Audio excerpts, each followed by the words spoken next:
കേരളത്തിൽ നടക്കുന്ന ചില പ്രൊപഗണ്ടകളെ സംബന്ധിച്ചാണ് പറയുന്നത്. വിശേഷിച്ച് സീറോ മലബാർ സഭ ഈ നാളുകളിൽ നടത്തുന്ന ദുരുദ്ദേശപരവും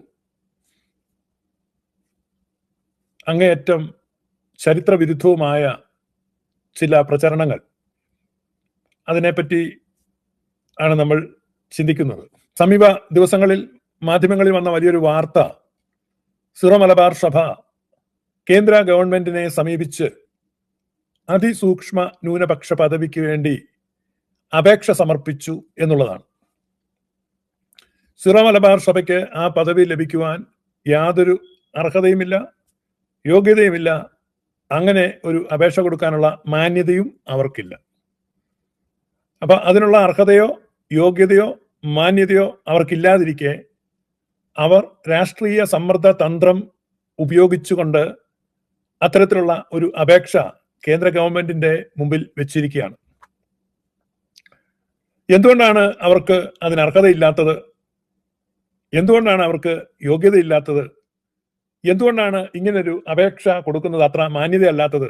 അതാണ് നമ്മൾ ചിന്തിക്കുന്നത്. ഒന്നാമത്, അതിസൂക്ഷ്മ ന്യൂനപക്ഷം അല്ലെങ്കിൽ മൈക്രോസ്കോപ്പിക് മൈനോറിറ്റി എന്ന ഒരു ടൈറ്റിൽ കൊടുക്കുന്നത് വംശനാശ ഭീഷണി അല്ലെങ്കിൽ ദ ബ്രിം ഓഫ് എക്സ്റ്റിങ്ഷൻ അത്തരത്തിൽ നിൽക്കുന്ന ഒരു കമ്മ്യൂണിറ്റിക്കാണ്. അതായത് ഓരോ ദിവസവും ചുരുങ്ങിക്കൊണ്ടിരിക്കുന്ന, കൊഴിഞ്ഞു പോയിക്കൊണ്ടിരിക്കുന്ന, എക്സ്റ്റിങ്ഷനിലേക്ക് പോയിക്കൊണ്ടിരിക്കുന്ന കമ്മ്യൂണിറ്റി. അത്തരത്തിലുള്ള ഒരു കമ്മ്യൂണിറ്റിയാണ് പാർസി സമൂഹം. പാർസികൾ എന്ന് പറഞ്ഞാൽ നമുക്കറിയാം, പുരാതന പേർഷ്യ, അവിടെ നിന്നുള്ള സ്വരാഷ്ട്ര മത വിശ്വാസികളാണ് പാർസികൾ. പാർസി വിഭാഗത്തിൽപ്പെട്ട പല പ്രമുഖരെയും നമുക്ക് പരിചയമുണ്ട്.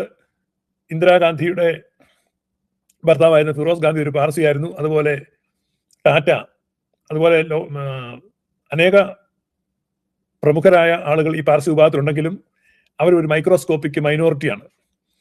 അവരുടെ എണ്ണം ഓരോ വർഷവും കുറഞ്ഞു വരികയാണ്.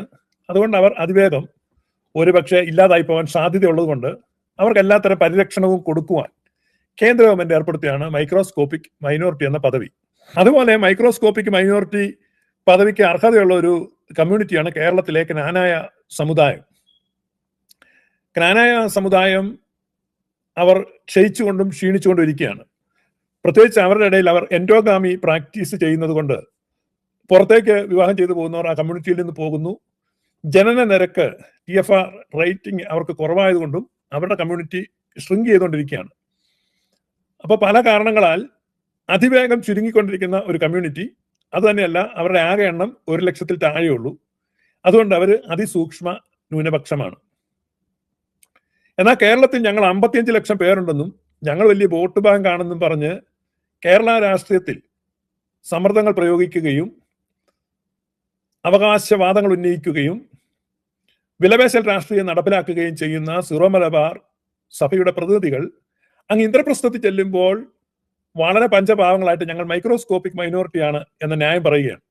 സത്യത്തിൽ ക്നാനായ കമ്മ്യൂണിറ്റിക്ക് അർഹതയുള്ള ഒരു പദവിയാണ് സീറോ മലബാർ സഭ അടിച്ചു മാറ്റാൻ നോക്കുന്നത്.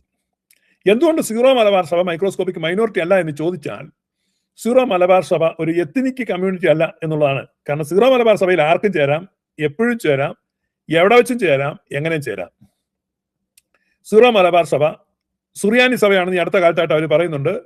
സുറിയാനി സഭ എന്ന് പറയുന്നതും അവര് സുറിയാനി എത്നിസിറ്റി ഉള്ളത് കൊണ്ടല്ല.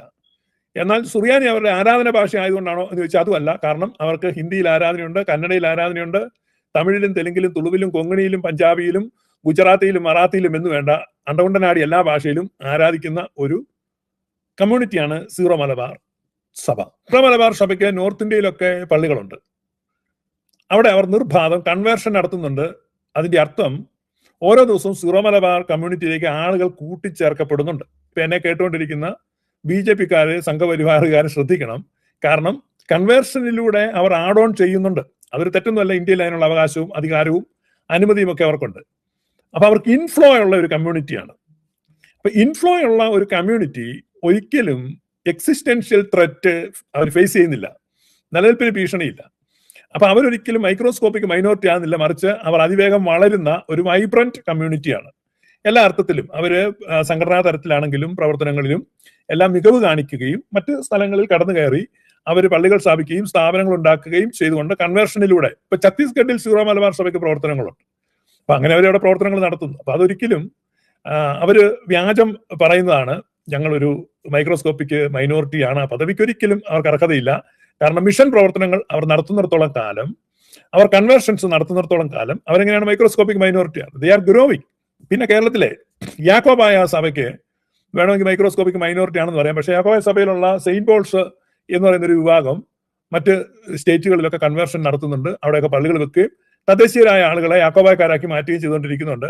യാക്കോബായ സഭയും ഒരിക്കലും മൈക്രോസ്കോപ്പിക് മൈനോറിറ്റി എന്ന പരിധിയിൽ ആ പരിഗണനയ്ക്ക് അർഹരല്ല, അതിന്റെ ആവശ്യമില്ല. അതുപോലെ ഇന്ത്യൻ ഓർത്തഡോക്സ് വിഭാഗം മിഷൻ ചർച്ചുകളുണ്ട്, സ്ലീബാദാസ സമൂഹമുണ്ട്.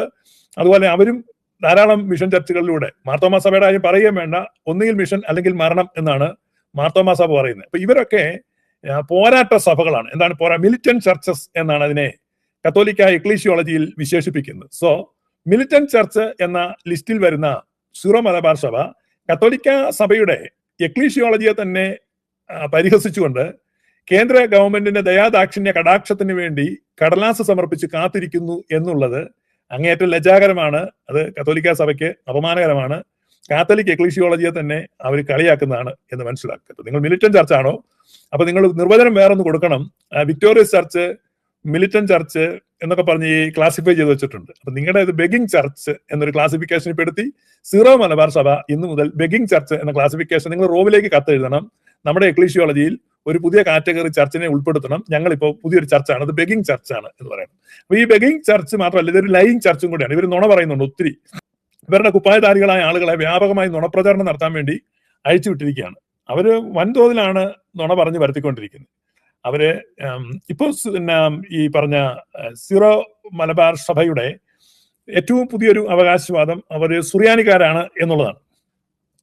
ആ അവകാശവാദത്തെ പറ്റി നമ്മൾ പലതവണ ഈ ലൈവില് വിശകലനം ചെയ്തിട്ടുള്ളതാണ്.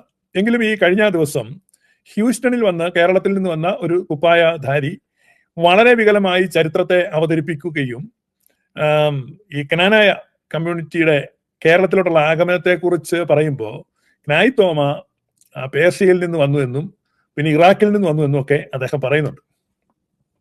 അപ്പൊ ക്നാനാക്കാരുടെ പുരാതന പാട്ടുകളും പാരമ്പര്യങ്ങളും അനുസരിച്ച് ഉറഹായിൽ നിന്ന് ക്നായ് തോമ വന്നു എന്നാണ് പാരമ്പര്യം പറയുന്നത്. ക്നായ് തോമ വന്നതും വരാത്തതും അല്ല വിഷയം. സീറോ മലബാർക്കാര് ഇപ്പോൾ സുറിയാനിക്കാരാകാൻ വേണ്ടി വ്യഗ്രതയോടുകൂടെ വളരെയധികം കാര്യങ്ങൾ ചെയ്യുകയാണ്. ഉദാഹരണം പറഞ്ഞാൽ പള്ളി ഉപകരണങ്ങൾ, അവർക്ക് ഇത്ര നാളില്ലാത്ത പള്ളി ഉപകരണങ്ങൾ, അതിന്റെ പ്രാധാന്യങ്ങൾ, അതൊക്കെ അവർ ആളുകളെ പ്രബോധിപ്പിക്കുക, പുതിയ ശീലങ്ങൾ, പുതിയ പതിവുകൾ ആരംഭിക്കുക, അവർ സുറിയാനിക്കാരാകാൻ വേണ്ടി ശ്രമിക്കുക. അപ്പൊ അങ്ങനെ അവർ സുറിയാനിക്കാരാകുന്നത് കൊണ്ട് എന്തെങ്കിലും തെറ്റുണ്ടോ, നിങ്ങൾക്ക് എന്തെങ്കിലും പ്രശ്നമുണ്ടോ എന്ന് ചോദിച്ചാൽ പ്രശ്നവും ഇല്ല, പിണക്കവും ഇല്ല, കുഴപ്പവും ഇല്ല. ഇപ്പൊ ഒരു മൃഗശാലയിൽ കുതിര ചത്തുപോയാലുടനെ കഴുതയ്ക്ക് പെയിന്റ് അടിച്ച് ഇതാണ് കുതിര എന്ന് പറയുമ്പോൾ കുഴപ്പമില്ല, പുതുതായിട്ട് വരുന്നവരെ സംബന്ധിച്ച് കുഴപ്പമില്ല. പക്ഷെ പണ്ട് കുതിരയെ കണ്ടിട്ടുള്ളവർക്ക് ഈ കോപ്രായം കാണുമ്പോൾ ചിരി വരും. അതുകൊണ്ട് നമ്മളെ പോലെയുള്ളവർ പറയുന്നതേ ഉള്ളൂ, നിങ്ങൾ കത്തോലിക്കരാണ്. ആ കത്തോലിക്കരായ ആളുകൾ ഇപ്പോൾ സുറിയാനിക്കാരാകാൻ വേണ്ടി നടത്തുന്ന തത്രപ്പാട് കാണുമ്പോൾ ഞങ്ങളെപ്പോലെയുള്ളവർക്ക് ചിരി വരും. ഈ തലമുറ കഴിയുമ്പോൾ നിങ്ങൾ ഓതന്റിക്ക് സുറിയാനിക്കാരാകും എന്നുള്ളത് മൂന്നര തരമാണ്, കുഴപ്പമില്ല. പക്ഷെ ഈ ട്രാൻസിഷൻ പീരീഡിൽ ഞങ്ങളൊക്കെ ഒന്ന് ചിരിച്ചോട്ടടാ പോയി, നീയൊക്കെ ഒന്ന് സൈഡായിട്ടിരിക്കും, ഒന്നും മിണ്ടായിരുന്നാൽ മതി. കാരണം മിണ്ടാനൊന്നും ഇല്ല, വാവങ്ങത്തില്ലെന്നറിയാം.